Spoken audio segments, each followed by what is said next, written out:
어린아이 한 명분의 도시락이 주님의 손에 들려지고 주님은 그 전혀 불가능할 것 같은 그런 상태에서 수만 명의 허기진 백성들을 먹이셨습니다. 문제는 그 이후에 일어나죠. 많은 인파들이 더 주님을 향해 열광적으로 박수하고 환호하고 모여들었습니다. 지금이야말로 당신이 깃발을 들 때입니다.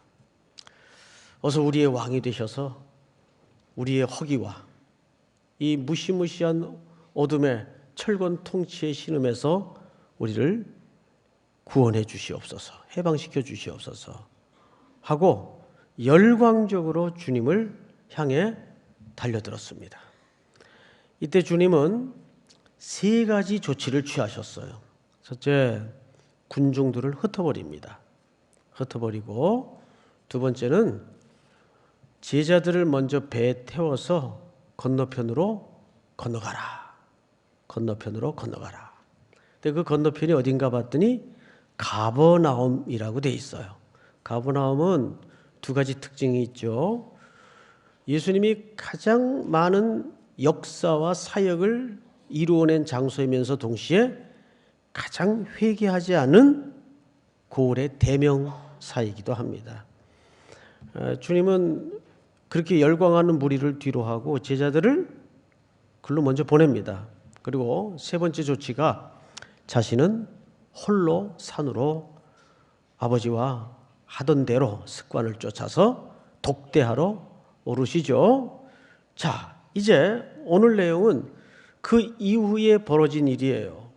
우리는 오늘 주목할 현장이 바다 위에 배 한 척입니다. 그 당시 호숫가에 있었던 배의 크기래야 얼마나 컸겠어요.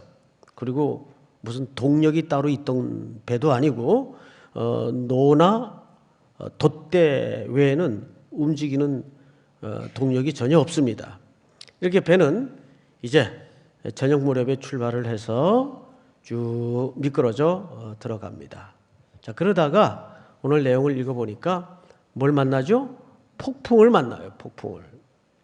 위험에 처해지게 된 거예요. 근데 만약에 예수님도 이 배에 탔더라면 폭풍은 없었을까? 그렇지 않죠? 폭풍이 있었습니다. 자, 그런데 문제는 이거예요. 이 뱃길은 제자들이 계획했거나 의도해서 간 뱃길이 아니라는 거죠. 누가 가라고 명령하신 뱃길입니까? 예수님이 가라 해서 명한 길 순종하여 지금 가고 있는 겁니다. 자, 그런데 폭풍우가 일어요. 그렇죠, 여러분? 그게 정상이에요. 주님이 시키는 일 순종한다고 해서 비바람이 불지 않고 폭풍우가 없는 것은 전혀 아니에요. 누구나 겪을 수 있는 어려움, 고난, 눈물, 두려움, 초조, 전전긍긍, 불안 이런 게 계속 몰려와요. 주님이 시키는 일을 해도 그렇고 명하신 길을 가도 이런 건 비껴가지 않습니다. 자, 우리는 이제 오늘 여기서 첫 번째 질문을 좀 해야 될 것 같아요. 첫 번째 질문. 어느 것이 더 위험할까? 두 가지 예시를 드릴게요. 떡을 먹고 배가 불러진 백성들이 만족감을 얻고 12광주리가 남는 기적을 경험했어요. 그리고 예수님을 왕 삼으려고 했습니다. 자, 이것이 더 위험할까요? 아니면 바다를 지나다가 폭풍우를 만난 게 더 위험할까요? 여러분 생각에는 어느 쪽이 더 위험할 것 같습니까? 왕 삼으려는 그 인간의 욕망의 시도가 더 위험할 것 같죠? 예, 맞습니다.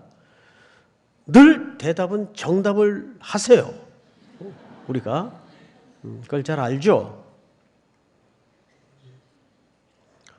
늘 우리 속에는 더 고질적인 병이나 문제는 항상 정답은 알고 있다는 거예요. 인간의 욕망이 기초된 물질적인 것이 기초된 예수님을 왕 삼으려 하는 모든 의도나 시도가 우리 속에 사실은 더 위험하다는 걸 알고 있어요. 그런데 우리는 늘 폭풍우 속에서 죽을 것처럼 비명을 지르고 소리를 지르죠. 그런데 그 폭풍우를 향해서 지금 누가 다가오고 있어요? 예수님이 다가오고 계세요. 자, 여기서 예수님이 다가오는 거는 조금 뒤로 하고 이제 그 폭풍을 만난 제자들에게 초점을 좀 모아 보십시다. 이 배 탄 제자들은 지금 바닷가에서 태어나고 바닷가에서 자라고 바다의 생리를, 배의 생리를 누구보다도 잘 아는 사람들이에요. 맞죠? 예. 그래서 이런 폭풍우 한두 번 겪는 것도 아닐 테고 평생 여기서 생업을 한 사람들일 텐데 이 폭풍우 앞에 폭풍우를 면할 수 있는 딱 한 가지 방법이 있어요. 뭘 것 같아요? 폭풍우를 면할 수 있는 한 가지 방법을 이 뱃사람들은 알고 있어요. 뭘 것 같습니까, 여러분? 지금 역풍을 만났단 말이에요. 가버나움으로 향해서 건너가다가 이 배는 파도가 뒤집어 엎어지고 바람이 거세게 불고 역풍을 만났어요. 이때 바닷가에서 자란 이 베테랑들은 이 상황에서 무엇을 해야 될지를 알고 어떻게 하면 안전한지를 알까요? 모를까요? 알아요. 어떻게 해야 될까요? 기도하자고요? 감격스럽습니다. 우리 삼일교회 이런 성도가 계신다는 건 복이에요, 복.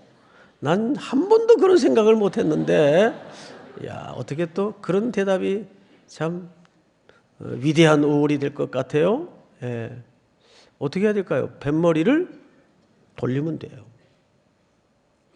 야야야야, 이거 안 되겠다. 이거 안 되겠다. 하고 뱃머리를 돌려서 출발했던 원래 곳으로 돌아가면 됩니다. 그러면 역풍이 뭐가 되죠? 뒷바람을 맞아 순풍이 되겠죠. 근데 이 제자들이 그거 몰랐을까요? 왜 몰라요? 알고 있었죠. 자, 그런데 이 폭풍우 사건은 굉장히 기묘한 사건이면서 신학적으로도 중요한 위치를 갖고 있어요.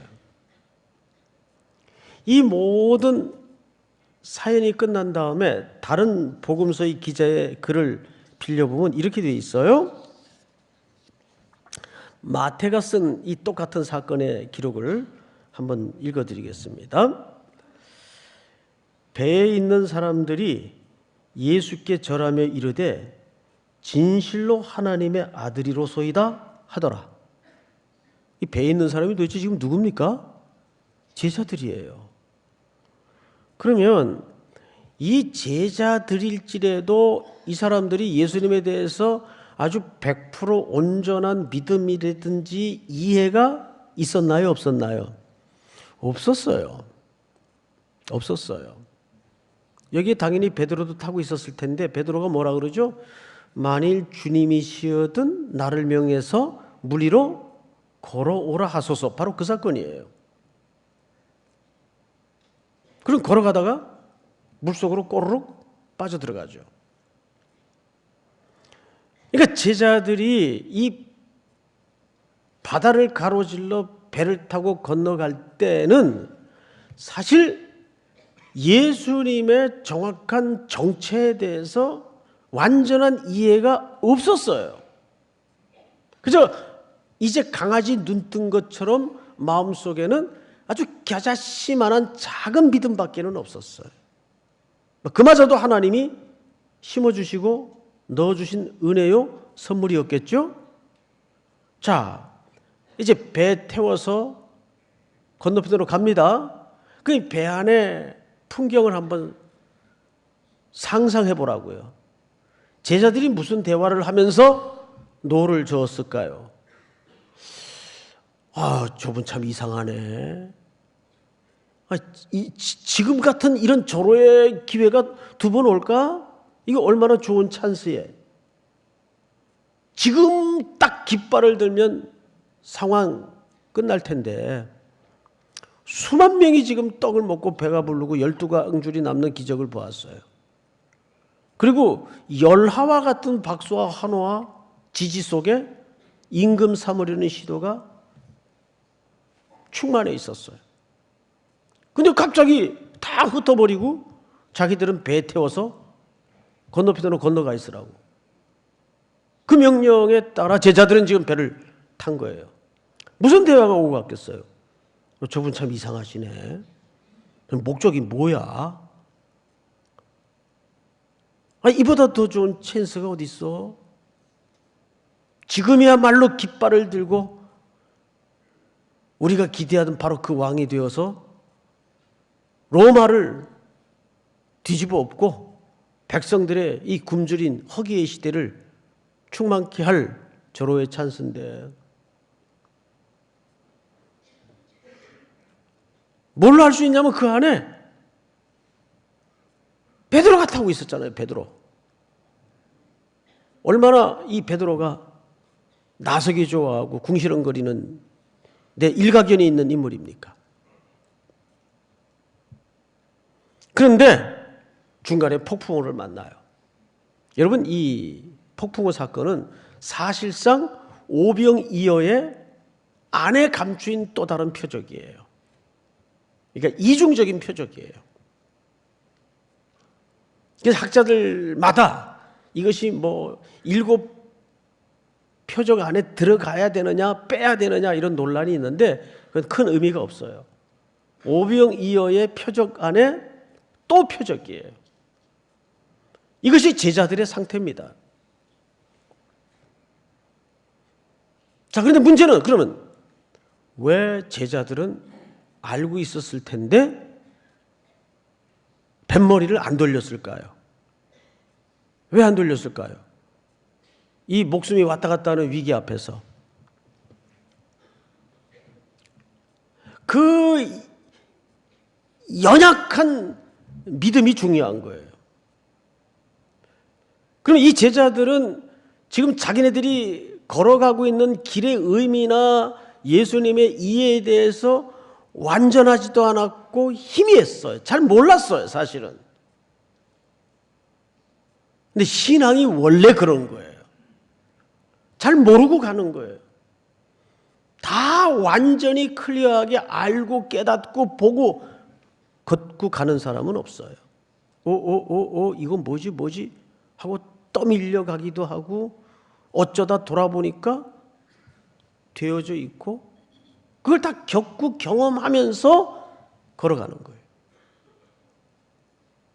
그러니까 신앙의 걸음은 예수님께 늘 붙잡히는 싸움이지 내가 그분을 붙잡는 싸움이 아니에요. 참 오묘하죠?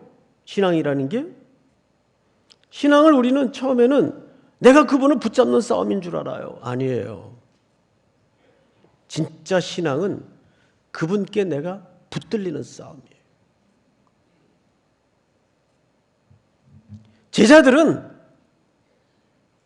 이 위기를 알고 가는 게 아니에요. 모르고 가는 거예요, 그냥. 죽게 생겼을 때 저기서 한 현상이 나타납니다. 바다 위에서. 뭐가 희뿌연 게 배를 향해 다가오고 있어요. 천천히. 그래서 제자들이 뭐라고 소리 질렀죠? 귀신이다 그랬어요. 귀신이다. 유령이다. 그리고 무서워했다 그랬어요. 여러분, 이게 무서워해야 됩니까? 기뻐해야 됩니까? 기뻐해야 되죠. 근데 주님을 제대로 보지 못할 때는 그게 두려움과 공포로 다가왔어요. 주님이 심을 깨닫게 되자 그 두려움이 변하여 기쁨으로 바뀌었죠. 자, 그러면 예수님은 이 사건을 통해서 도대체 제자들에게 뭘 말하고 싶었을까요? 자, 이제부터 그 이야기를 좀 천천히 다뤄보도록 하십시다. 우선 오늘 본문 22절을 보십시다. 22절. 이제 날이 바뀌었어요. 이튿날 바다 건너편에 서 있던 무리가 배 한 척 외에 다른 배가 거기 없는 것과 또 어제 예수께서 제자들과 함께 그 배에 오르지 아니하셨고 제자들만 가는 것을 보았더니, 자, 앞을 잠깐 보십시다.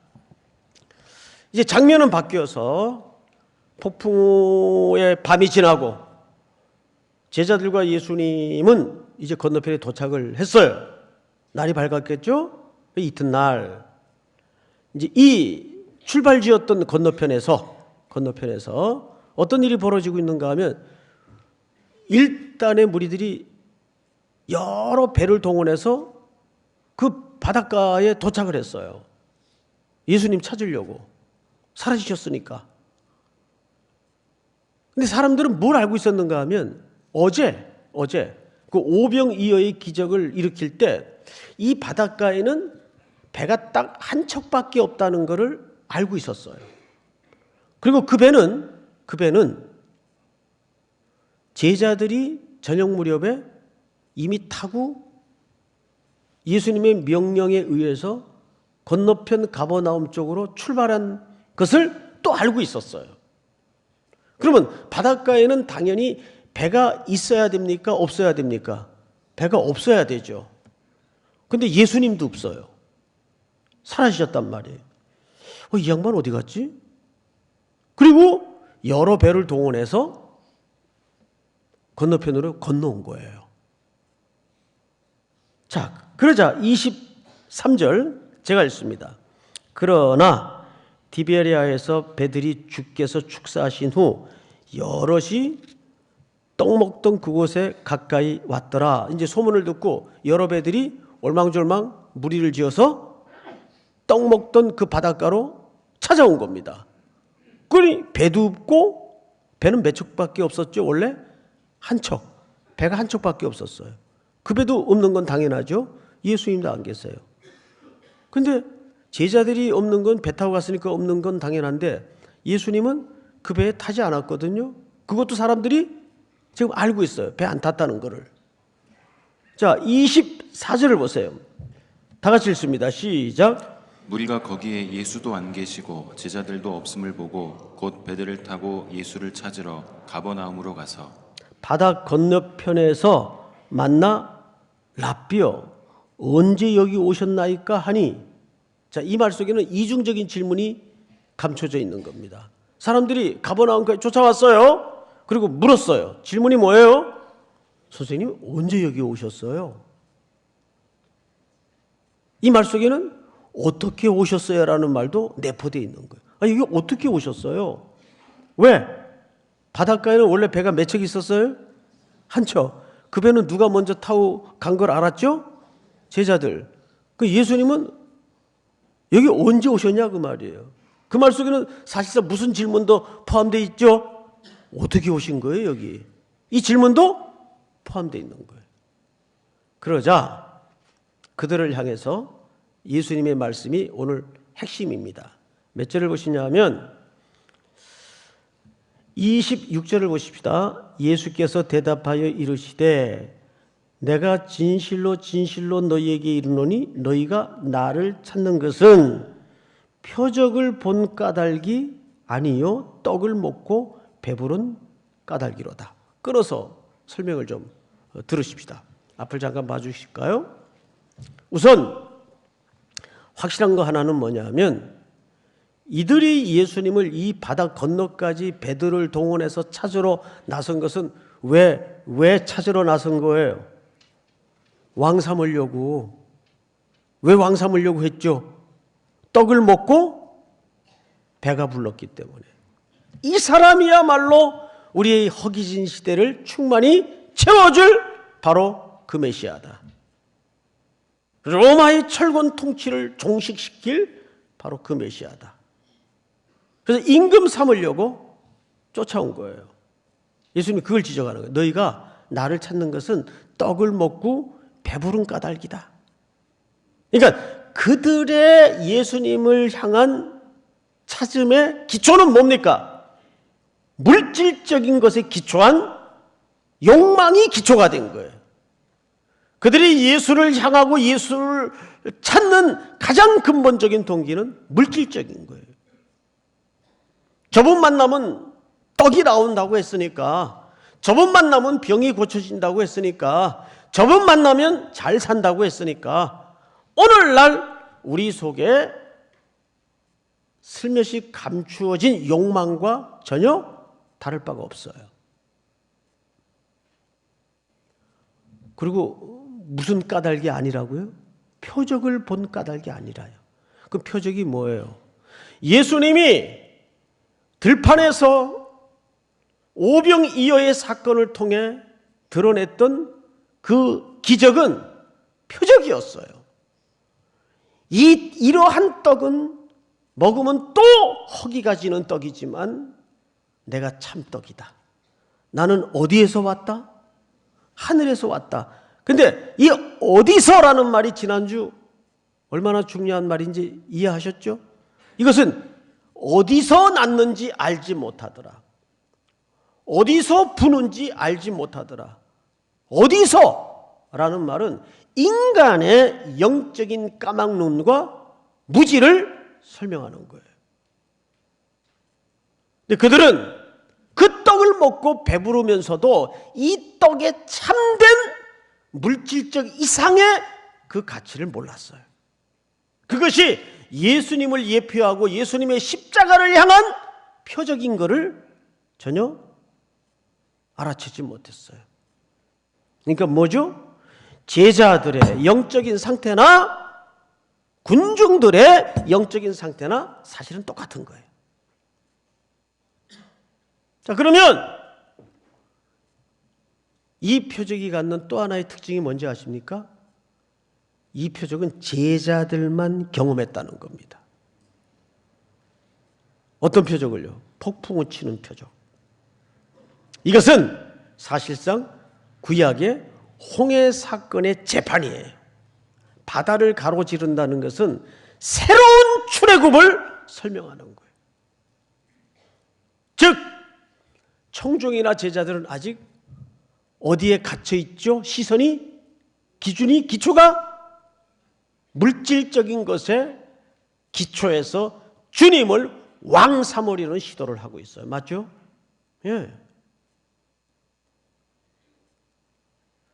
그러니까 이 폭풍우 치는 가운데 바다를 건네는 사건은 새로운 영적인 출애굽을 선포하고 선언하고 계시는 거예요. 우리는 기독교를 믿으면서도 예수님을 믿으면서도 끊임없이 우리 내면 한 구석에는 이 땅에 잘못된 욕망이 기초가 되어서 그분을 왕 삼으려고 하고 그분을 주 삼으려 하는 애굽의 인식이나 시각이 아직도 많이 남아있어요. 그러니까 홍해를 건너 당장 광야에 물이 떨어질 때, 음식이 떨어질 때 그 백성들의 입에서 내뱉었던 원망의 주된 내용이 뭡니까? 애굽에 있었더라면 물질적 삶의 기억과 추억을 계속 반추하고 있어요.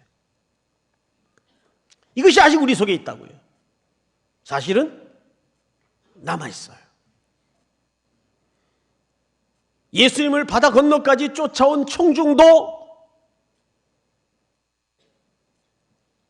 그리고 이 제자들도 폭풍우 사건을 겪고서야 진실로 하나님의 아들이었습니다.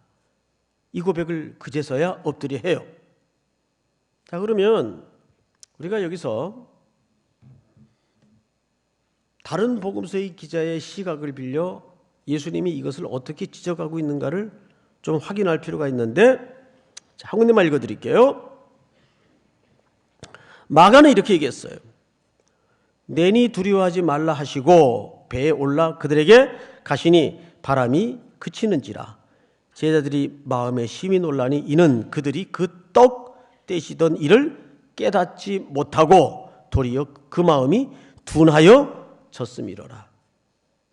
도리어 둔하여졌다는 말은 어마어마한 군중을 예수님 먹이는 장면을 보고 눈에 보이는 기적을 통해서 더 잘못된 확신을 갖게 되었다 그 말이에요. 너희는 번거로 믿느냐? 보지 않고 믿는 자는 더욱 복되도다. 그리고 예수님은 마태의 입을 빌려서 이렇게 이 상황을 지적합니다. 예수께서 즉시 이르시되 안심하라 나니 두려워하지 말라. 베드로가 대답하여 이르되 주여 만일 주님이시었던 나를 명하사 물 위로 오라 하소서 하니 오라 하시니 베드로가 배에서 내려 물 위로 걸어서 예수께로 가되 바람을 보고 무서워 빠져가는지라. 소리질러 이르되 주여 나를 구원하소서 하니 예수께서 즉시 손을 내밀어 그를 붙잡으시며 이르시되 믿음이 작은 자여 왜 의심하였느냐. 믿음이 없는 자여 작은 자여 어느 쪽입니까? 작은 자여. 제자들은 강아지가 눈 뜨듯 믿음에 눈은 떠져 있는데 이제 뭔가 이분이 범상치 않은 어떤 분이라는 것은 그 정도는 알고 있는데 이분이 그저 단순히 우리의 육의 허기를 때워주고 정치적인 위기를 모면케 해주는 그런 메시아 정도로 이해를 가졌더라 그 말이에요. 그 이상 예수님을 이해하지 못했어요. 우리의 근본적인 죄의 문제를 대속해 주기 위해서 십자가에 죽기 위해 오셨다는 사건을 그 떡을 통해서 주님은 설명했는데 그 떡의 진의 영적인 표적의 의미를 눈치채지 못하고 떡을 먹고 배부른 까닭에 그냥 왕 삼으려고만 했어요. 그런데 예수님은 그 적은 믿음의 위기를 만난 제자들에게 찾아오셔서 폭풍우를 다스리시고 천지 만물을 주장하시는 하나님의 아들이심을 계시하고 계시는 거예요. 여기 내니라는 말은 그 유명한 요한의 에고 에이미 용법이에요. 나는 무엇이다. 그러니까 메시아의 자기 계시를 드러내실 때 사용하는 어법이에요. 에고 에이미. 나는 무엇이다. 나는 천지 만물을 창조하신 주요 그것을 통치하는 만물의 주권자이다. 이 이야기를 여기서 하는 거예요. 우리가 그 경지를 넘어서야 돼. 육신의 허기와 결핍을 통해서 우리는 그 하나님의 전능하심과 주인 되심을 우리는 경험하고 그걸 붙잡고 그걸 배워야 돼요. 믿음이 작은 자요. 왜 의심하였느냐? 왜 의심하였느냐? 여러분, 바람은 여전히 불고 있었어요. 배에 함께 오르자 그제서야 바람이 그칩니다. 사랑하는 성도 여러분, 이제 말씀을 맺겠습니다. 오늘 우리는 이 사건을 통해서 몇 가지 기도 제목 겸 결론을 맺고자 합니다. 정말 마지막까지 이 사건을 통해서 예수님이 제자들에게 설명하고 싶었던 것은 자신을 육신의 물질적인 기초를 근거로 왕 삼으려는 그 안목을 뛰어넘어서 새로운 출애굽, 물질적인 삶의 상징이었던 애굽의 삶을 이제는 다시 벗어나서 새로운 출애굽, 영적인 가나안을 향해 안내하려는 예수님의 의도가 이 속에 담아져 있는 거예요. 이 일은 사실 우리 모든 성도들의 일상에 오늘도 일어나야 되고 매일 탈애굽, 출애굽이 이루어져야 됩니다. 우리는 육신을 가진 몸이기에 이 땅에 머물러 살다 보면 늘 무엇을 입을까, 무엇을 먹을까, 그 염려에 벗어나질 못해요. 육신을 가진 존재인지라.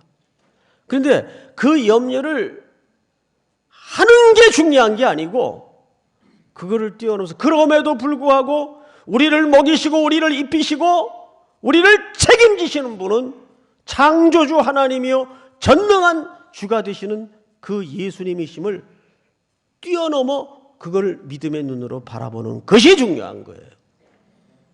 위기가 닥치면 당연히 두렵고 걱정이 되고 눈물이 나고 마음이 불안해지는 것은 인간인지라 어쩔 수가 없어요. 문제는 거기에 함몰되는 게 문제예요.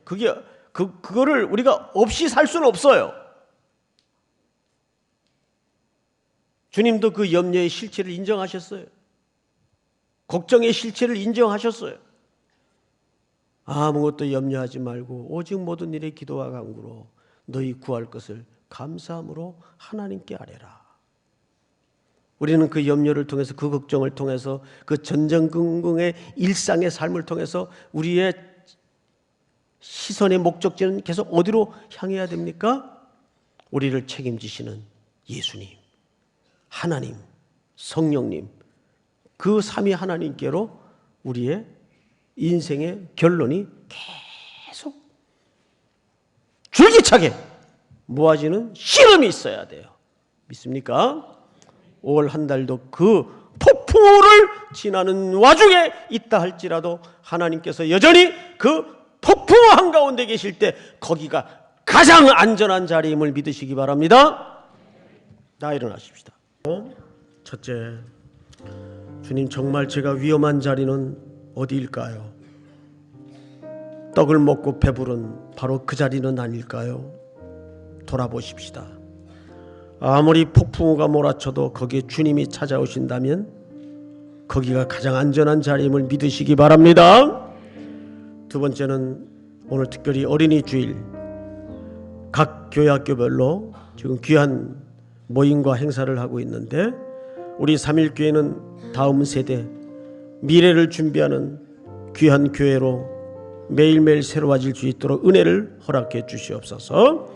이 두 가지 놓고 또 5월 한 달 주님의 손에 맡기면서 주여 부른 다음에 기도합니다. 주여